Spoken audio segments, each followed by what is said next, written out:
Ladies and gentlemen, if I am to speak to you tonight, let it not be as a teacher who stands on some pedestal, nor as a prophet with visions of the future, but as a man who has walked through the fire of speculation, been consumed by it, rebuilt from its ashes, and been burned again. What I tell you comes not from books, nor from the tidy theories that fill the heads of professors, but from the brutal, pitiless schooling of the ticker tape and the silent judgment of the market itself. I have known triumph that made me feel invincible, and I have known despair so black that no man could see a way out of it. If my words hold any worth, it is because they were paid for in fortunes won and lost, in sleepless nights and hollow days, in mistakes repeated until they became unbearable truths. When I first walked into a bucket shop as a boy, I saw nothing more than numbers moving on a tape, and yet I understood them as if they were words written in a language that only I could read. The fluctuations spoke to me, and with them came small winnings that grew into larger winnings. Confidence built quickly. Too quickly, perhaps.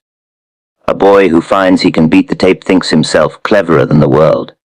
But speculation is a stern tutor, and pride is the first capital it strips away. What comes easily is rarely kept for long.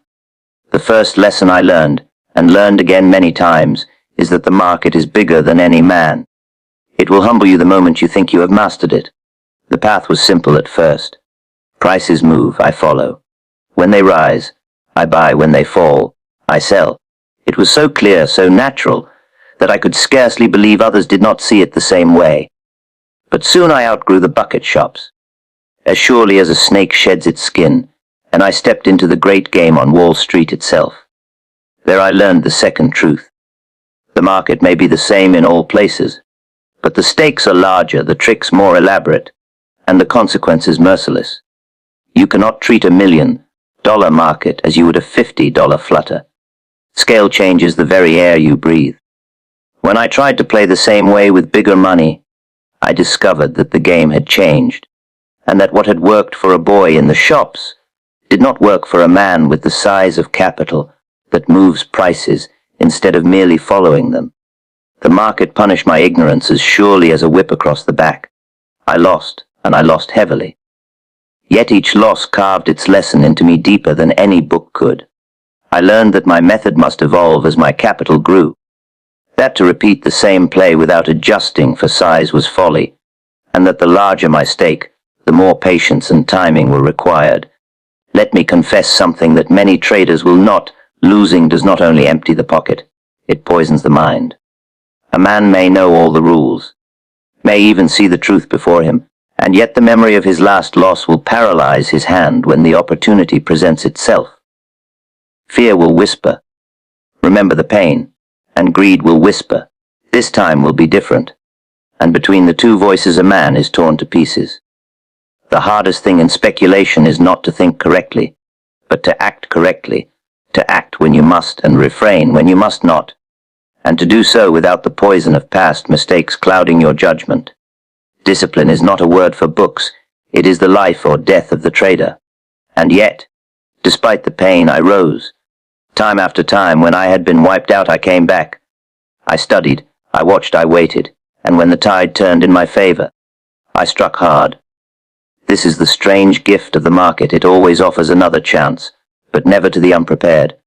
There is no sympathy in the market, no forgiveness, but there is opportunity, waiting like a coin on the street for the man who sees it and dares to stoop to pick it up. Many times I made and lost fortunes, and each fortune remade was larger than the last. But do not envy this path.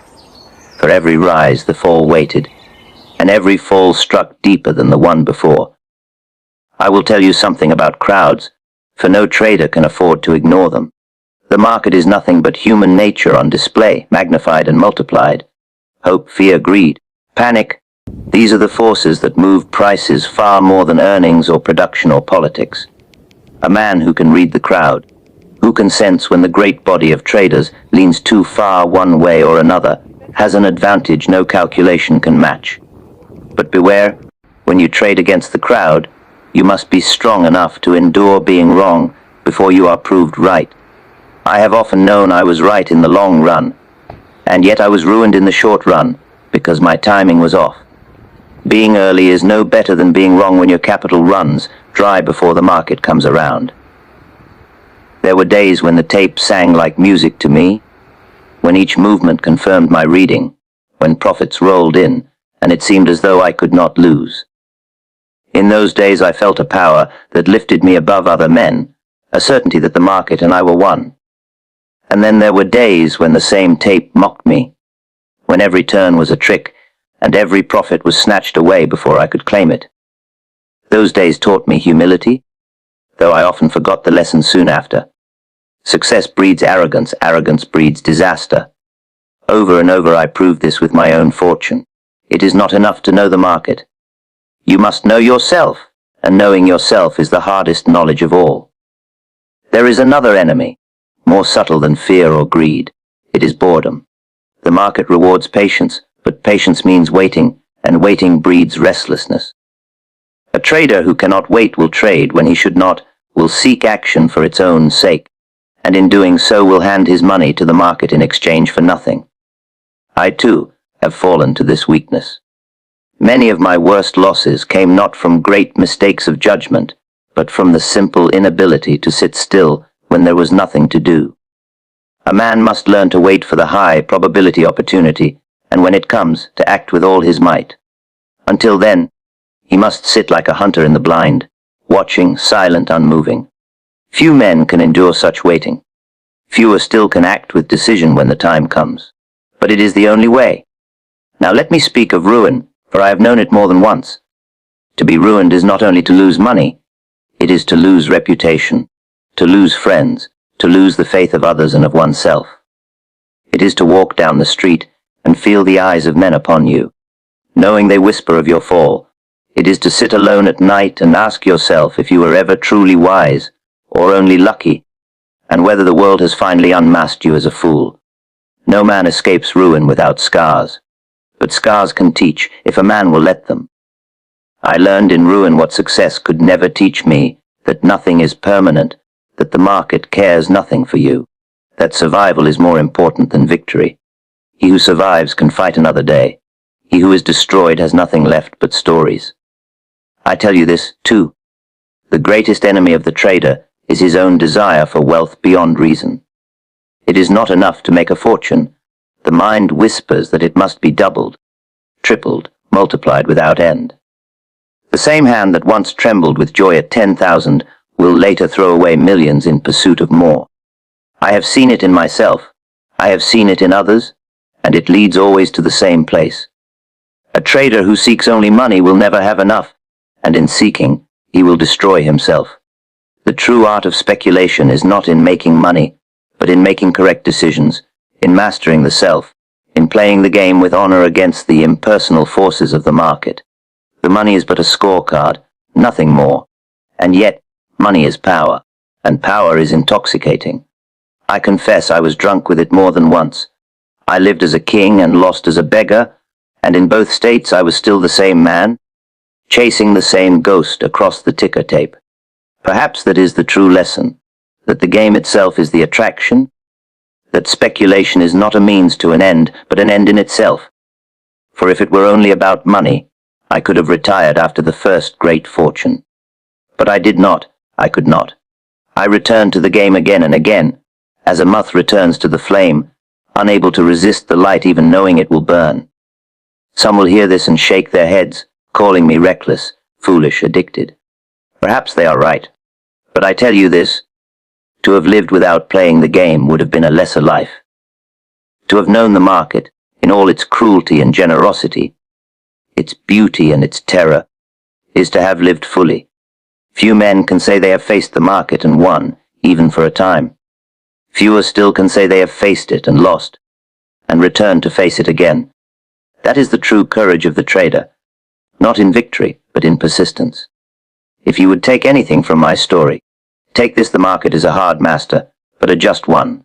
It pays well to those who respect it, and it destroys utterly those who defy it. Learn patience. Learn discipline.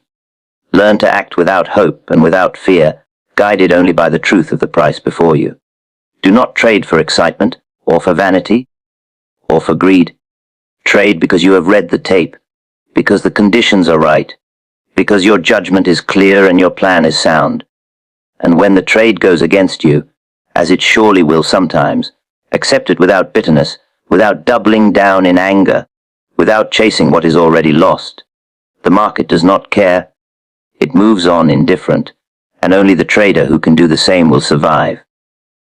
I have given my life to speculation, and it has given me both more and less than I ever imagined. It has lifted me to heights that kings might envy, and cast me down to depths where no man would wish to dwell. It has taught me truths about men, about crowds, about myself, that I could have learned nowhere else. It has broken me and remade me, time and again, until I scarcely know which of me is the true man, the one who won or the one who lost, perhaps both, perhaps neither. But I know this: every tick of the tape is a heartbeat of human nature, and to listen to it is to hear the soul of the market itself. So I leave you with this final thought. Do not seek certainty in the market, for there is none. Do not seek riches beyond measure, for they will not satisfy you.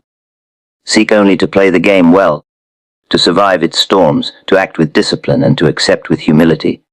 When a man begins with small stakes, he imagines that the method, which has served him at the outset, will serve him forever, only enlarged in proportion. He says to himself, if I can turn a few dollars into hundreds, then I can surely turn hundreds into thousands, and thousands into millions, simply by repeating the same play. But the market is not so simple, and it is not so generous. What works with a small account is often the very thing that will undo you when your stake grows larger.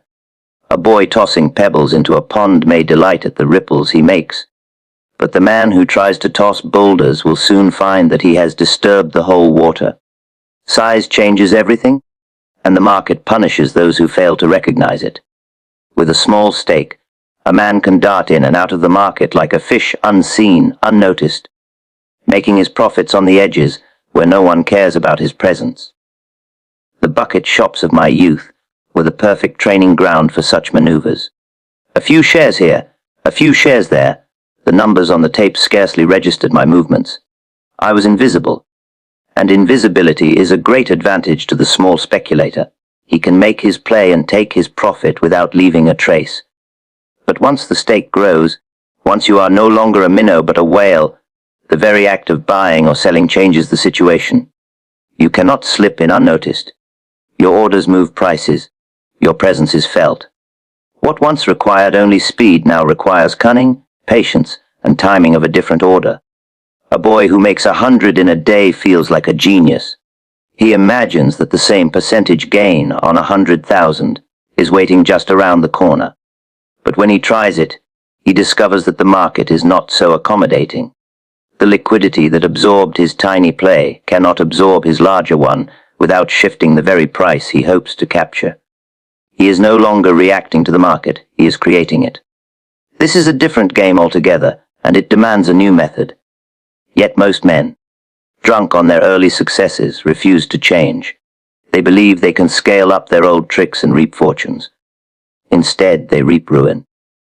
When I first brought real money into the market, I thought I could play as I had always played. I would buy because the tape told me to buy, sell because it told me to sell, and the profits would come as surely as they had before. But I quickly found myself wrong. With size, every misstep grows larger, every hesitation costs more, every error magnifies. A loss that once stung a little now crippled me. Worse, my very size made it harder to reverse course. With a small stake, you can change your mind on a whim, you can sell and walk away, and the market scarcely notices.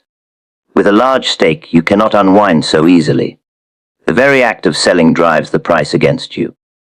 You are trapped by your own weight. The small trader can be nimble, but the large trader must be deliberate. He must think not only of direction but of timing, not only of the next point or two, but of the broader trend that can absorb his orders without betraying him. He must wait longer for the right setup, because only in those moments of genuine momentum can he place size without immediate resistance. The tape that once spoke in whispers now demands to be read with a different ear, for the signals are the same, but the execution is not. I learned.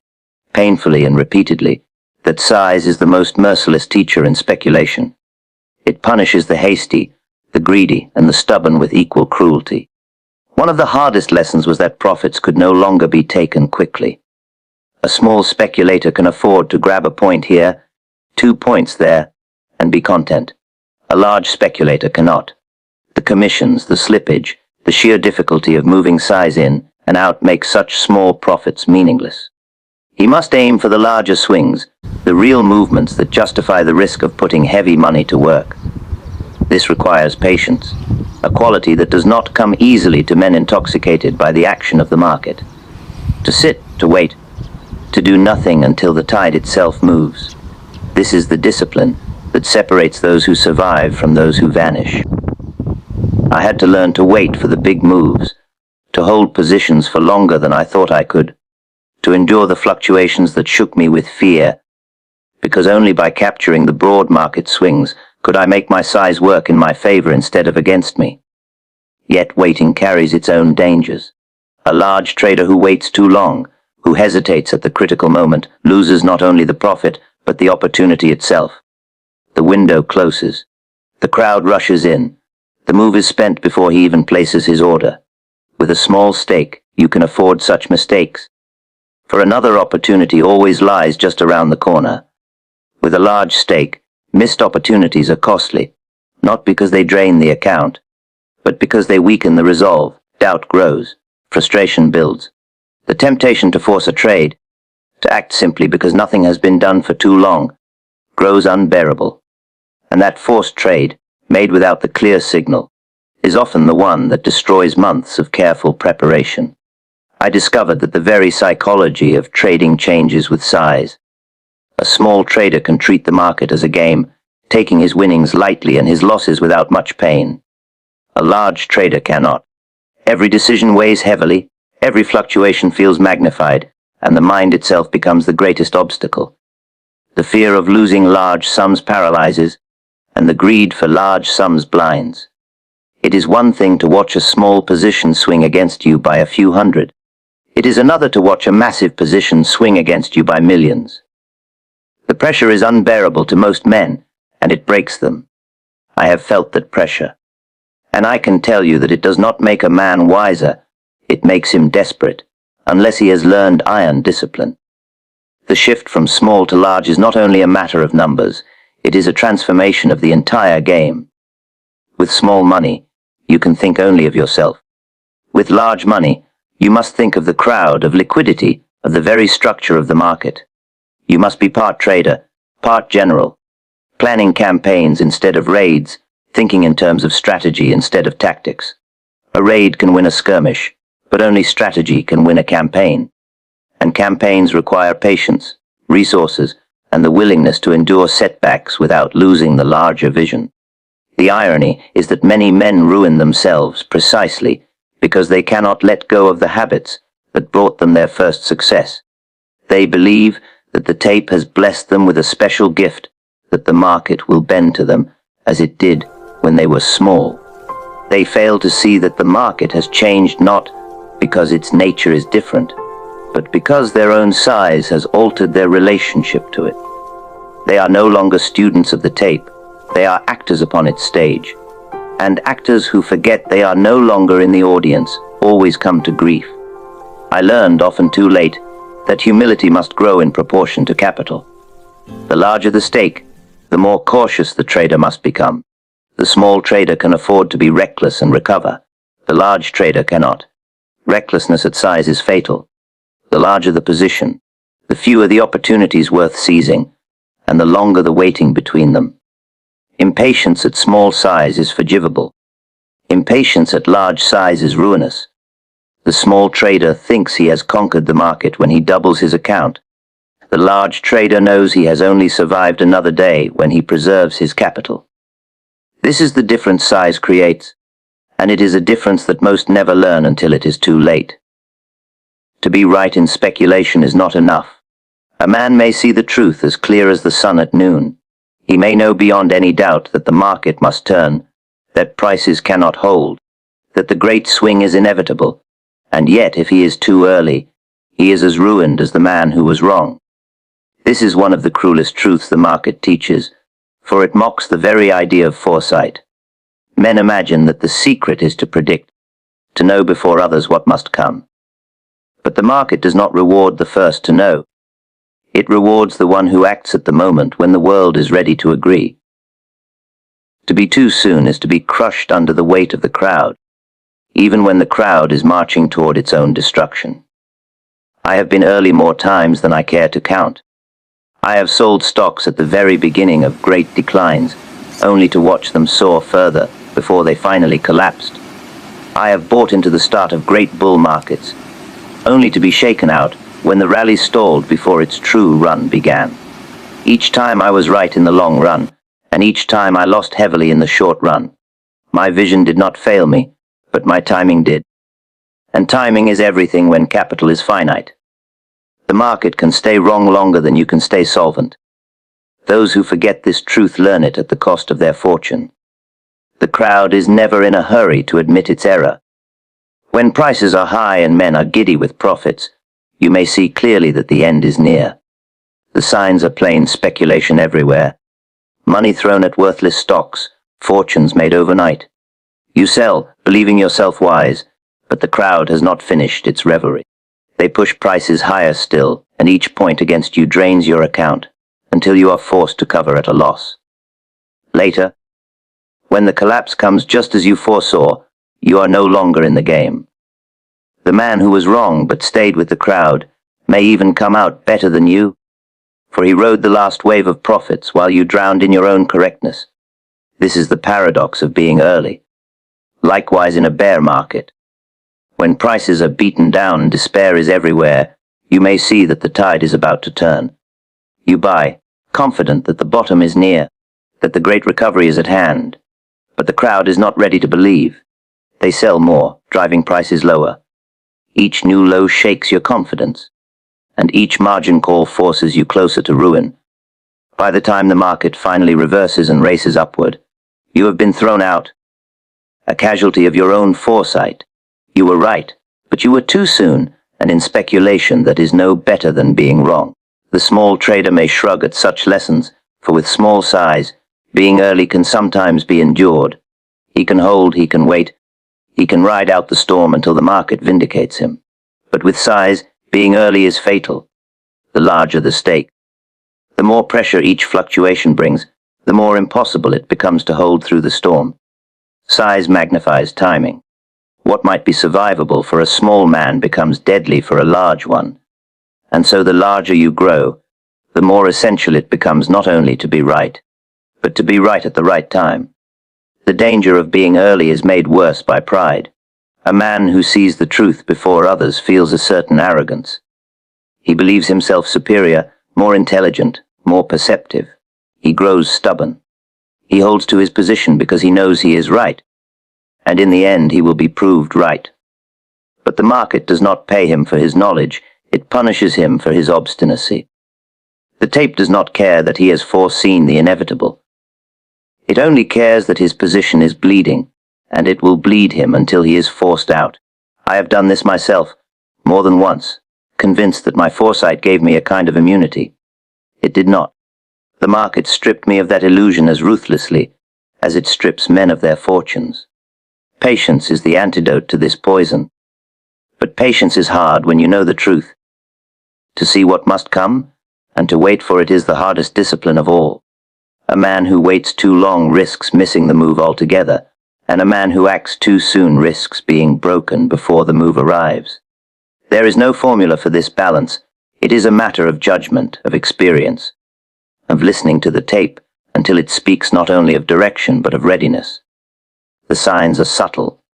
The market gives hunts when the crowd is about to shift, when the weight of opinion is about to crack. To learn to read these hints is the work of years, and even the best fail as often as they succeed. Consider the difference between the thinker and the trader. The thinker may be proud of being first, of seeing before others what must come. The trader cannot afford such vanity. The trader must be content not to be the first, but to be the one who profits. It is better to be late and right than early and ruined.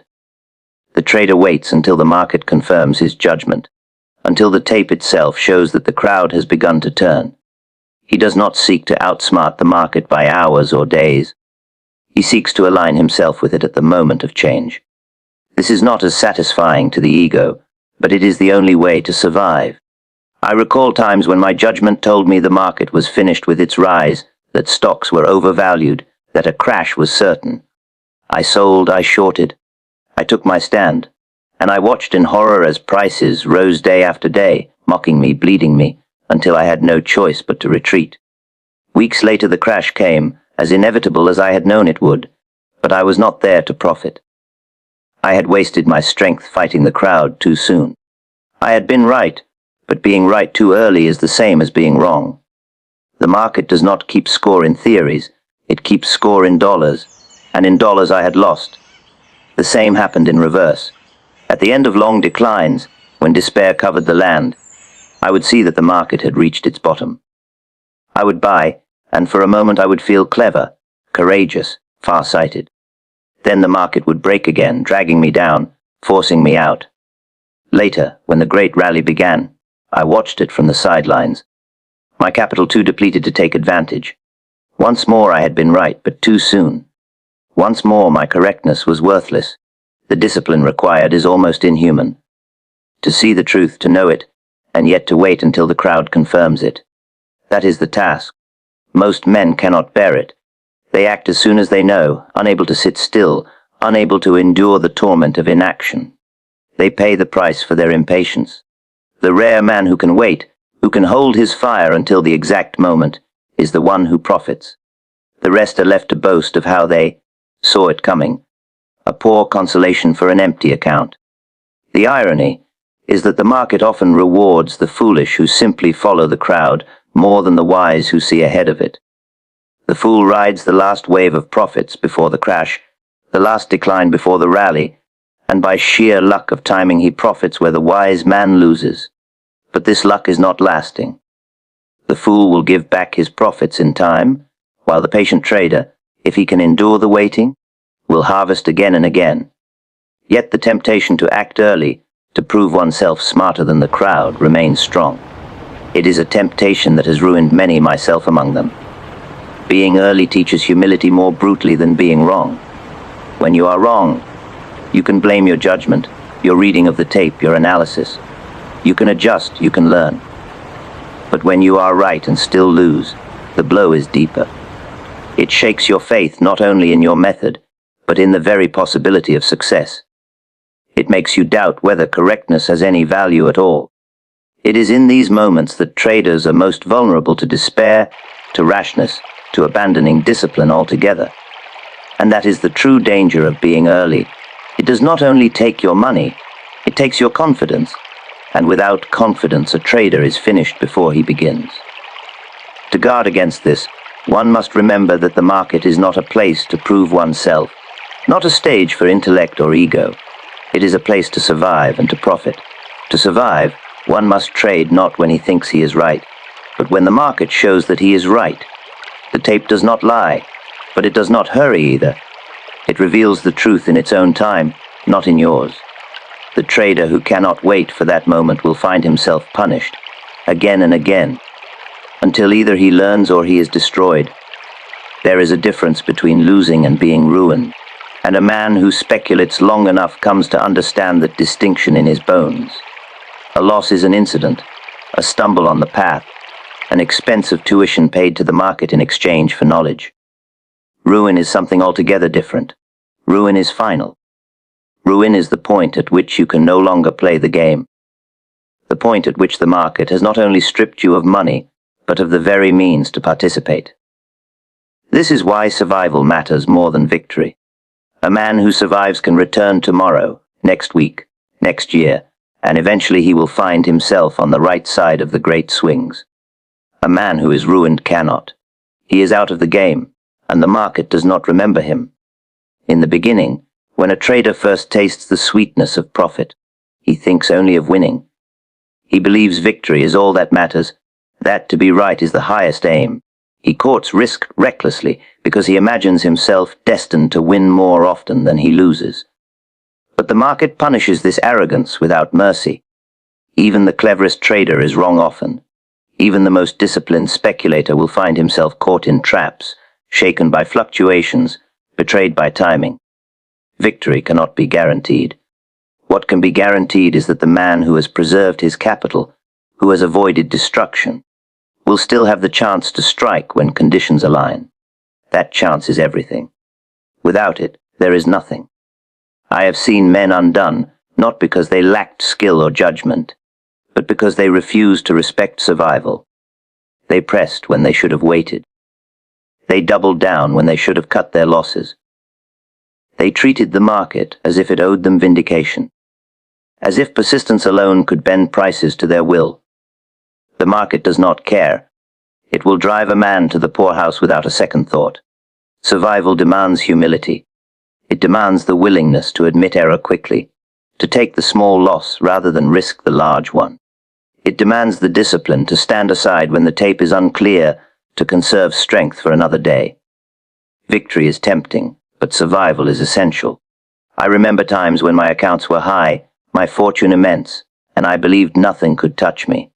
At such times, I would take risks that in my early days I would never have dared. The very size of my fortune gave me a false sense of safety. I thought, even if I lose heavily, I have more than enough to withstand it. And yet the market has a way of whittling down even the largest fortune if a man grows careless. Each loss, bearable on its own, leads to the next until the erosion becomes a landslide.